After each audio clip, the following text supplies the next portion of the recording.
இன்று லெஜண்ட் அவர்கள் நடித்த லீடர் படம் மிகப்பெரிய வெற்றியடைந்து 3வது வாரத்தை நோக்கி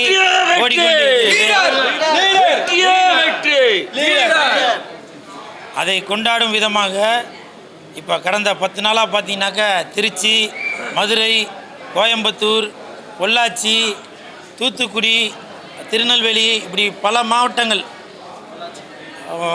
தமிழ்நாட்டில் உள்ள அனைத்து மாவட்டங்களுக்கும் போய் ரசிகர்களோட படம் பார்த்து ரொம்ப என்ஜாய் பண்ணிட்டு வந்தோம். அதே மாதிரி இன்றைக்கி கமலா திரையரங்கில் இந்த 3வது வாரத்தை கொண்டாடும் விதமாக ரசிகர்கள் சும்மா தடபுடலான ஏற்பாடோட சூப்பராக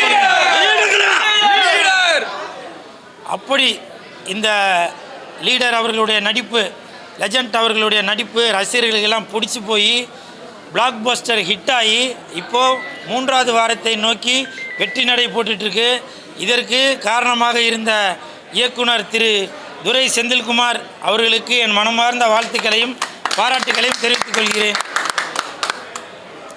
அதே மாதிரி நான் ஒரு தேட்டருக்கும் படம் பார்க்க போகும்போது ஒரு வித்தியாசமான கெட்டப்லேயோ இல்லை வித்தியாசமான ஒரு வாகனத்திலேயோ வருவேன்.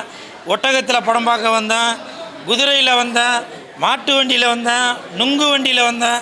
அந்த மாதிரி பல வகையான வித்தியாசமான வண்டியில் வந்து மக்களை கவருவதற்காக ரசிகர்களுக்கு ஒரு இன்ஸ்பிரேஷனாக இருக்கணும், படம் பார்க்கணும் அப்படின்ற ஒரு ஆர்வத்தோடு நான் வந்தேன்.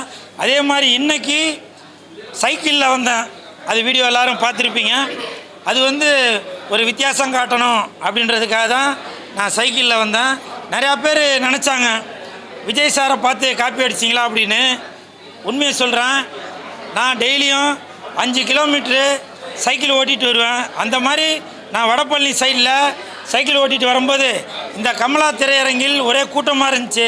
என்னென்னு பார்த்தா லீடர் படத்திற்காக ப்ரமோஷன் நடந்தது. அப்போ நான் சைக்கிளில் வந்துட்டு இருக்கும்போது இதை பார்த்துட்டு சரின்னு உள்ளே வந்துட்டேன்.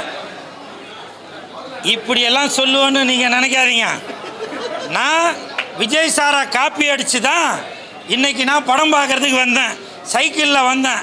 அதற்கு என்ன காரணம் என்றால், நான் விஜய் சாரோட ரசிகன். விஜய் சார் அவர்கள் இப்போது சினிமாவை விட்டு அரசியலுக்கு போனதுனால அந்த இடம் வெற்றி இடமாக இருக்குது. அதனால் அந்த வெற்றி இடத்தை நிரப்புவதற்காக உருவாக்கப்பட்டவர் தான், படிப்படியாக முன்னேறி வந்தவர் தான் இந்த லீடர் அவர்கள்.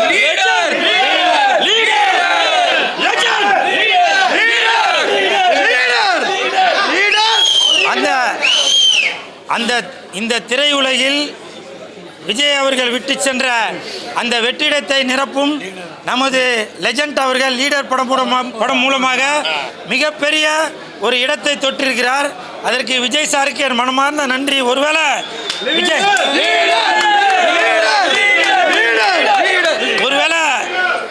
விஜய் சாருக்கு தெரிஞ்சிருக்குமோ என்னவோ, நம்ம போகிறது அந்த இடம் காலியாக இருக்குது, அதனால் லெஜண்ட் அவர்களுக்கு அந்த இடத்த விட்டுட்டு போயிடுவோம் அப்படின்னு நினச்சாரா என்னவோ. அதனால தான் விஜய் சார் அரசியலுக்கு வந்துட்டாருன்னு நினைக்கிறேன். விஜய் சார், உங்களுக்கு என் மனமார்ந்த நன்றி. என் தலைவன்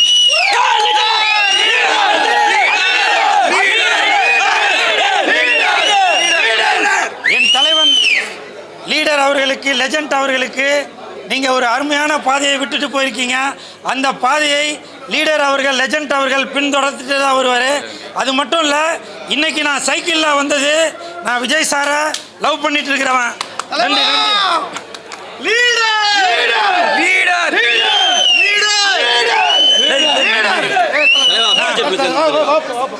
நான் விஜய் சாரை லவ் பண்ணிட்டு இருக்கிறாள், அவரோட ரசிகன் நான். அதனால் விஜய் சார் என்னென்ன பண்ணாரோ அதை தான் கடந்த சில நாட்களாக நானும் பண்ணிட்டு வரேன். ஏன்னா நான் அவரோட ரசிகன். இப்போ பாருங்கள், துள்ளாத மனமும் துள்ளும் அந்த படத்தில் இந்த கூலுன்னு செயின் போட்டிருப்பார். அதிலேருந்து நான் அவரோட ரசிகன். அதனால தான் இந்த கூலுன்ற செயின் போட்டுட்டு இருக்கேன். அதனால் நிறையா பேர் அதை தவறாக சித்தரித்து என்ன இவன் நான் ஏதோ விஜய் சாருக்கு அகேன்ஸ்டாக இருக்கும் போல அப்படின்னு நினைக்காதீங்க.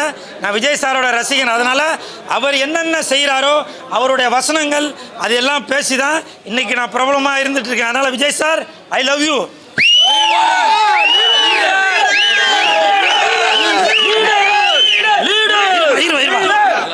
Vijay sir, I love you. Vijay sir, I love you, I love you, I love you, I love you, I love you, I love you. அது மட்டும் இல்லை, இன்னைக்கு அது வேற இருக்கா, இதுவா?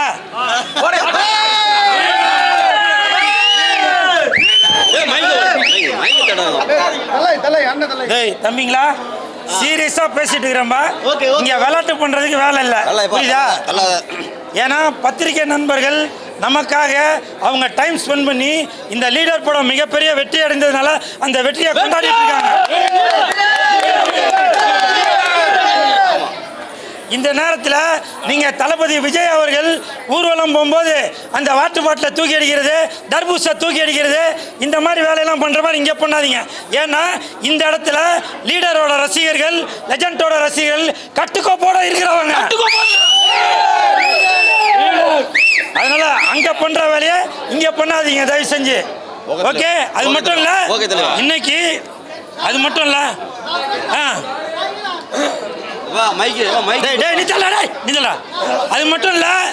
அது மட்டும் இல்ல இன்னைக்கு பாத்தீங்களா, பாத்தீங்களா? இப்ப கூட பாருங்க, விஜய் சார் ஊர்வலம் போயிட்டு இருக்கும் போதே கூல்ட்ரிங்க்ஸ் தூக்கி போடுற மாதிரி அதே மாதிரி இங்க போடுறீங்க. இதெல்லாம் வேண்டாம். இதெல்லாம் நீங்க விஜய் சாரோட ரசிகர்கள், அவர்களுடைய தொண்டர்கள் மட்டும் அப்படி பண்ணுங்க. இது லீடர் அவர்களுடைய, லெஜண்ட் அவருடைய ரசிகர்கள் நாங்க கொஞ்சம் கட்டுக்கோப்பா இருப்போம். லீடர்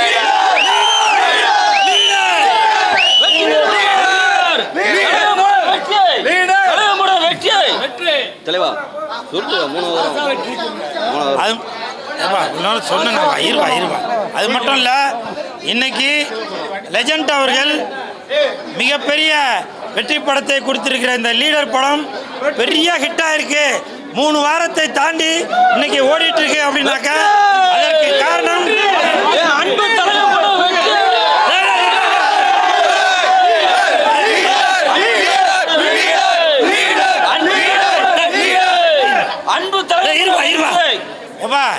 இப்ப என்னைய தூக்குனது கொண்டது எல்லாமே என்னோடது இல்லை. அவங்க ஏதோ ஒரு ஆர்வத்தில் பண்ணிட்டாங்க.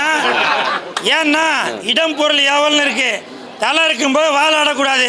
இவனுங்க என்ன காலி பண்றதுக்காக இந்த மாதிரி வேலையெல்லாம் பண்றாங்கன்னு நினைக்கிறேன்.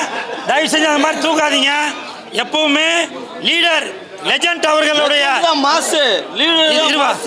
அவர்களுடைய நிழல்ல தான் நிறைய பேர் வாழ்ந்துட்டு இருக்கு. அதற்கு காரணம் 100% லெஜண்ட் அவர்கள் எப்படி புரட்சி தலைவர் அவர் இருமா, லெஜண்ட் அவர்கள் புரட்சி தலைவர் எப்படி அந்த பாதையில் வந்தாரோ அதே மாதிரி மக்களுக்கு நல்லது செய்யணும், ரசிகர்களை சந்தோஷப்படுத்தணும் அப்படின்ற ஒரு எண்ணத்தோட உள்ளவர் தான் புரட்சி நாயகன் லெஜண்ட் அவர்கள். அதனால அவருடைய பாதையை இது பண்ணாதீங்க.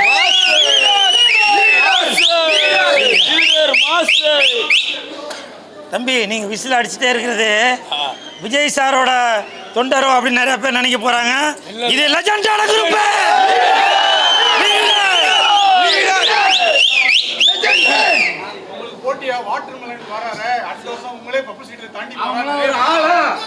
இல்லை சார், நீங்கள் சொல்கிறது வாஸ்தவம். ஆனால் அந்த வாட்டர் மில்லனுக்கும் எனக்கும் இது சம்மந்தம் இல்லை. ஆனால் அந்த தம்பி அவனோட முயற்சினால் ஏதோ ஒன்று பண்ணி இவ்வளோயாங்க அவனை வளர்த்து விட்டது யார்? நீங்கள் தானே வளர்த்து விட்டது. அப்போ உங்களுக்கே தெரியுது அவன் ஏதோ ஒன்று பண்ணுறான், அதனால் நீங்களே ஏதோ ஒன்று சொல்லி வளர்த்து விட்டு இப்போ குத்துதே குறையுதேன்னா அவன் என்ன பண்ணுவான் சொல்லுங்கள்? இப்போவும் சொல்கிறான், அந்த தம்பி நல்லது பண்ணுறானோ கெட்டது பண்ணுறானோ ரெண்டாவது பட்சம். ஆனால் அவன் அன்னைக்கு அந்த பெண்களை இழிவாக பேசியது அது கண்டிக்கத்தக்கது, புரியுதுங்களா? அதே மாதிரி ஜாதியை பற்றி பேசுனது அது மிகப்பெரிய தவறு, புரியுதுங்களா? அது மிகப்பெரிய தவறு. அதனால் தயவு செய்து அந்த மாதிரி ஆளுங்களுக்கு சப்போர்ட் பண்ணி தமிழகத்தை நீங்கள் யாரும் சீர்குலைக்காதீங்க. உங்களுக்காக வேற சொல்கிறாங்க. இல்லை ஒன்று சொல்லிடுறேன் கேளுங்க.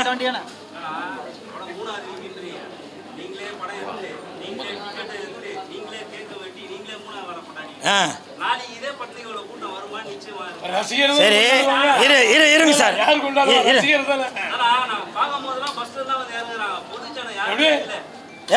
அவங்க மனுஷன் இல்லையா? இல்ல அவங்க மனுஷங்களா இல்லையா? உங்களோட நிகழ்ச்சிக்கு சும்மா வந்து விளையாட்டு கட்டிட்டு தலைவா, இது வந்து இல்ல விளையாட்டு கட்டிட்டீங்களா? அவங்க மனுஷங்க இல்லையா? மிருகமா? ஆடா மாடா பண்ணியா? அவங்கள மனுஷங்க தானே, அவங்கள சோறு தானே சாப்பிட்றாங்க. இதே மாதிரி அவங்க அஜித் சார் படம்னாலும் பார்க்க தான் போவாங்க, விஜய் சார் படம்னாலும் பார்க்க தான் போவாங்க. எப்படி அந்த கேள்வி கேட்பீங்க? அவர் மனிதன் தானேயா? இப்ப சொல்றேன், அஜித் சாரை விட விஜய் சாரை விட ரஜினி சாரை விட கமல் சாரை விட லெஜெண்ட் உயர்ந்தவரியா?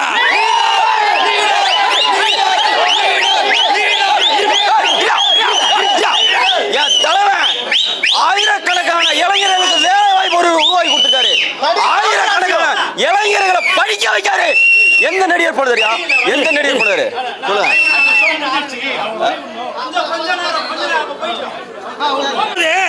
நான் இப்ப சொல்றேன், நான் நடிகனா இருந்து சொல்றேன், ஒரு நடிகனுமே தன்னுடைய படம் ரிலீஸ் ஆகுற அன்னைக்கு தான் ரசிகர்களை கூப்பிட்டு போட்டோ எடுக்கிறது, பிரியாணி போடுறது, தோல் மேல கை போடுறது, அன்பா ஐயோ அப்படி புரிஞ்சுது. ஆனால் எப்பவுமே